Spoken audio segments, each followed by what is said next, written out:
Subscribe to our YouTube channel and don't forget to press the bell icon to get all the latest updates. अभी ये प्रकरण निकल रहे, ज्ञानवापी का मुद्दा चल रहा है। अब ऐसे मुद्दे हैं, एक इतिहास तो है, उसको हम बदल नहीं सकते।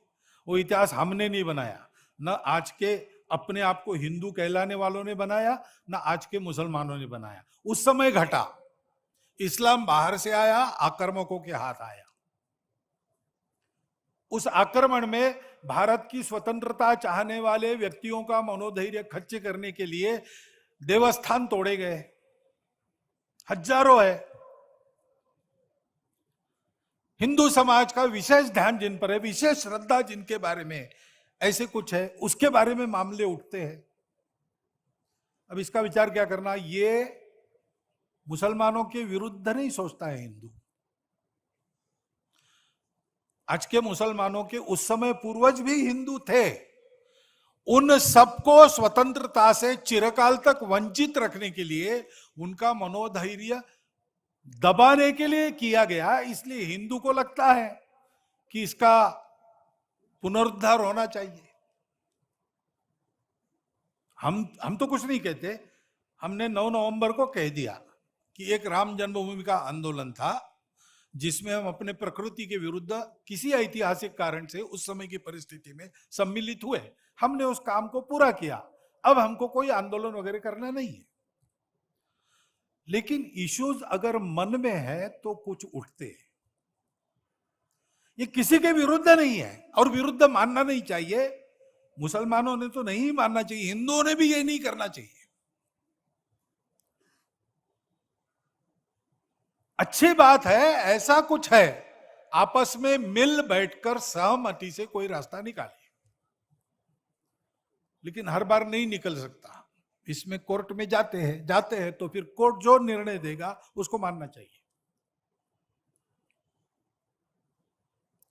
अपनी संविधान सम्मत न्याय व्यवस्था को पवित्र सर्वश्रेष्ठ मानकर उसके निर्णय हमको पालन करने चाहिए।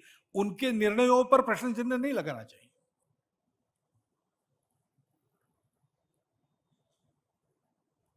और ठीक है, प्रतीकात्मक कुछ हमारी विशेष श्रद्धा थी, ऐसे स्थानों के बारे में हमने कहा, लेकिन रोज एक मामला निकालना नया, यह भी नहीं करना चाहिए। हमको झगड़ा क्यों बढ़ाना है? ज्ञानवापी के बारे में हमारी कुछ श्रद्धाएं हैं, परंपरा से चलती आई, हम कर रहे, ठीक है। परंतु हर मस्जिद में शिवलिंग क्यों देखना? अरे भाई, वो भी एक पूजा है, ठीक है, बाहर से आई है। लेकिन जिन्होंने अपनाई है वो मुसलमान, वो बाहर से संबंध नहीं रखते, ये उनको भी समझना चाहिए। यद्यपि पूजा उनकी उधर की है, उसमें वो रहना चाहते तो अच्छी बात है। हमारे यहां किसी पूजा का विरोध नहीं, सबकी मान्यता और सबके प्रति पवित्रता की भावना है। परंतु पूजा वहां की होने के बाद भी वंशज वो हमारे प्राचीन सनातन काल से चलते आए ऋषि मुनि राजा क्षत्रियों के पूर्वज है, वंशज है। समान पूर्वजों के वंशज हम है। परंपरा हमको समान मिली है। शत्रु मित्र भाव हमारे लिए समान है। देश के हर स्वातंत्र्य युद्ध में हिंदुओं के साथ राष्ट्रीय वृत्ति के कुछ मुसलमान लड़े हैं। वो यहां के मुसलमानों के लिए आदर्श है। अशफाकुल्ला खान, इब्राहिम खान गारदी, इतिहास काल से चलता आया है।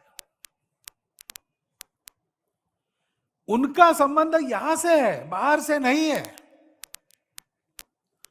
और इसलिए उनको भी समझना चाहिए, भारत मातृभूमि, भारत की संस्कृति, सर्वसमावेशकता उसकी, किसी को न बदलते हुए सबको अपना मानना, अपनी पूजा अपने जगह अपने लिए सर्वश्रेष्ठ है, लेकिन सबकी पूजा सबके लिए सर्वश्रेष्ठ है।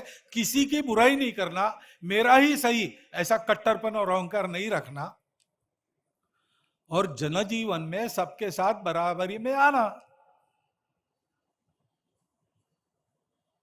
ये मान्य था, इसलिए तो पाकिस्तान बना, तब कुछ लोग चले गए, ये लोग नहीं गए। ये लोग नहीं गए, इसका अर्थ यही है ना, हमारी पूजा अलग हो गई इसलिए हम भारत को छोड़ना चाहते, ये हमको मंजूर नहीं, ऐसा ही सोचा होगा। तो उस भारत के साथ समरस होकर रहना, अलगाव का वही राग फिर से अलापना नहीं, पूजा अलग है इसलिए अपना हित अलग है ऐसा मानना नहीं। और संपूर्ण हिंदू समाज ने भी यह समझना कि ये हमारे ही पूर्वजों के वंशज, रिश्ते से हमारे खून के रिश्ते से हमारे भाई, ये अगर वापस आना चाहते तो दोनों हाथ खोलकर हम उनका स्वागत करते, नहीं भी आना चाहते तो कोई बात नहीं, हमारे यहाँ इतने 33 करोड़ देवता है और बढ़ जाएंगे, क्या फर्क पड़ता है, अपनी अपनी पूजा तो सब कर रहे हैं। It's great to see you here. Thank you for watching our work. If you haven't subscribed yet, don't forget to click the bell icon and subscribe to Mojo Story and support independent, robust journalism.